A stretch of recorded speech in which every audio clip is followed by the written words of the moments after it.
تعالیٰ کے پاک نام سے اپنے آج کے سبق کا آغاز کرتے ہیں۔ پارہ نمبر 2 ہے سورہ البقرہ اور آیت نمبر 251۔ ارشاد باری تعالیٰ ہے فَهَزَمُوهُمْ بِإِذْنِ اللَّهِ وَقَتَلَ دَاوُودُ جَالُوتَ وَآتَاهُ اللَّهُ الْمُلْكَ وَالْحِكْمَةَ وَعَلَّمَهُ مِمَّا يَشَاءُ وَلَوْلَا دَفْعُ اللَّهِ النَّاسَ بَعْضَهُمْ بِبَعْضٍ لَفَسَدَتِ الْأَرْضُ وَلَكِنَّ اللَّهَ ذُو فَضْلٍ عَلَى الْعَالَمِينَ۔ محاورہ ترجمہ ہے، چنانچہ انہوں نے اللہ تعالیٰ کے حکم سے انہیں شکست دی اور داؤد علیہ السلام نے جالوت کو قتل کر دیا اور اللہ تعالیٰ نے ان کو بادشاہت اور حکمت عطا کی اور جتنا اس نے چاہا انہیں علم بھی عطا فرمایا، اور اگر اللہ تعالیٰ بعض لوگوں کو بعض کے ذریعے سے ہٹاتا نہ رہتا تو زمین یقیناً فساد سے بھر جاتی، لیکن اللہ تعالیٰ تمام جہانوں پر بڑے فضل والا ہے۔ تو اس آیت مبارکہ میں اللہ رب العزت فرماتے ہیں فَهَزَمُوهُمْ بِإِذْنِ اللَّهِ، چنانچہ انہوں نے اللہ کے حکم سے انہیں شکست دی، یعنی طالوت نے اور ان کی فوجوں نے اپنے دشمن جالوت اور اس کے لشکر کو شکست دی۔ اللہ تعالیٰ نے ان کی دعا قبول کی، ان کی مدد کی، کیونکہ انہوں نے صبر کیا اور وہ ثابت قدم رہے۔ پھر فرمایا وَقَتَلَ دَاوُودُ جَالُوتَ، اور داؤد نے جالوت کو قتل کر دیا۔ داؤد علیہ السلام اللہ تعالیٰ کے نبی تھے، اس وقت وہ کم سن تھے اور اتفاق سے طالوت کے لشکر میں وہ اس وقت جا پہنچے جب جالوت نے مقابلے کی دعوت دی اور کسی نے اس کی دعوت کو قبول نہ کیا۔ داؤد علیہ السلام نے جالوت کو قتل کر دیا اور قوم کے محبوب بن گئے۔ پھر فرمایا وَآتَاهُ اللَّهُ الْمُلْكَ وَالْحِكْمَةَ وَعَلَّمَهُ مِمَّا يَشَاءُ، اور اللہ تعالیٰ نے ان کو بادشاہت اور حکمت عطا کی اور جتنا اس نے چاہا انہیں علم بھی عطا کیا۔ تو یہاں پر سیدنا داؤد علیہ السلام پر اللہ تعالیٰ نے جو انعامات کیے اللہ تعالیٰ نے وہ گنوائے ہیں کہ اللہ سبحانہ و تعالیٰ نے حضرت داؤد علیہ السلام کو بادشاہت دی، انہیں حکمت عطا کی یعنی علم پر عمل کرنے والا بنایا، انہیں نبوت دی اور جتنا اس نے چاہا انہیں علم بھی عطا فرمایا، اور انہیں وہ علم دیا جس سے وہ لوہے کو پگھلا کر لوہے کی زرہیں بناتے تھے، اور انہیں شریعت کا علم بھی دیا، سیاست کا علم بھی دیا۔ اس طرح انہیں نبوت اور حکمت دونوں عطا فرما دی۔ اللہ تعالیٰ نے ان کی مدد فرمائی اور وہ اطمینان کی زندگی بسر کرنے لگے، انہوں نے دشمنوں کو مغلوب کیا اور بے خوف ہو کر اللہ کی عبادت کرنے لگے۔ تو اللہ تعالیٰ نے انہیں اقتدار بھی نصیب فرمایا اور جہاد فی سبیل اللہ کی برکات بھی نصیب فرمائی۔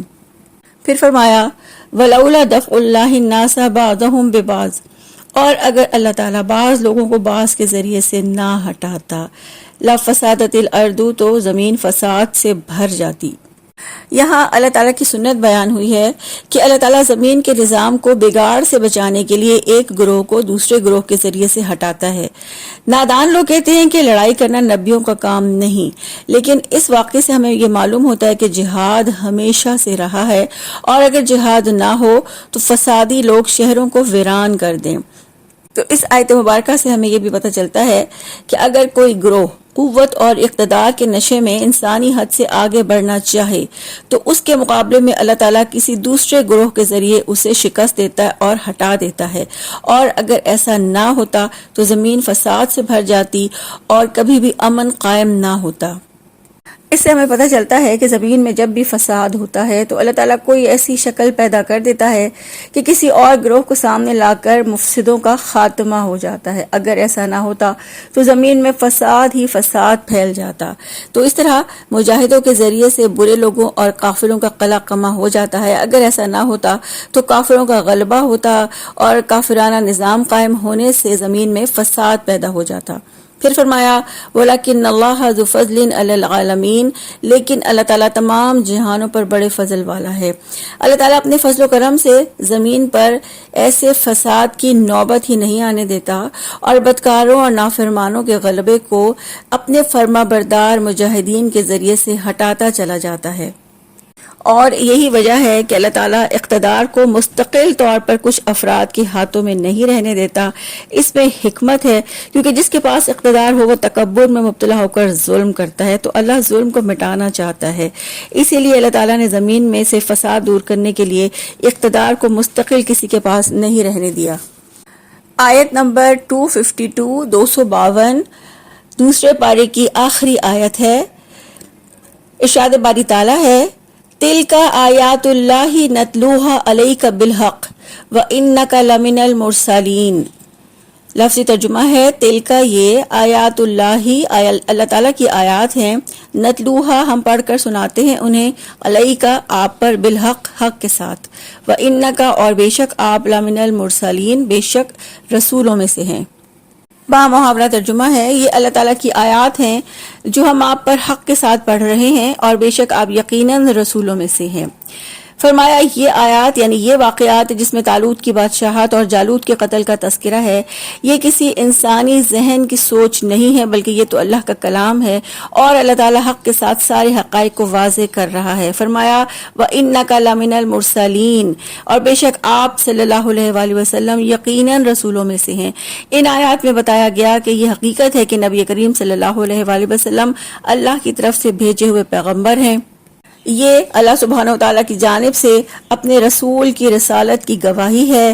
پچھلے انبیاء کے واقعات، انبیاء کے پیروکار اور مخالفوں کے واقعات کا بیان یہ ثابت کرتا ہے کہ آپ صلی اللہ علیہ وآلہ وسلم اللہ تعالیٰ کے سچے نبی ہیں اور آپ صلی اللہ علیہ وآلہ وسلم کا دین سچا دین ہے۔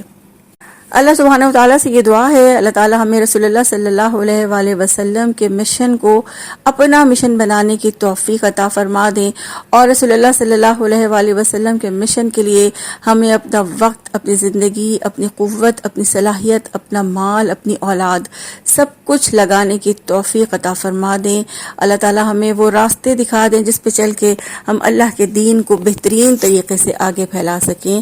اللہ تعالیٰ ہمیں، ہمارے بچوں، ہماری نسلوں کو اپنے دین کے بہلانے کے لیے چن لے۔ اللہ ہم سے اپنے دین کا بہترین کام لے لے، آمین۔ سبحانک اللہم و بحمدک، نشہد ان لا الہ الا انت، نستغفرک و نتوب الیک۔ السلام علیکم ورحمۃ اللہ وبرکاتہ۔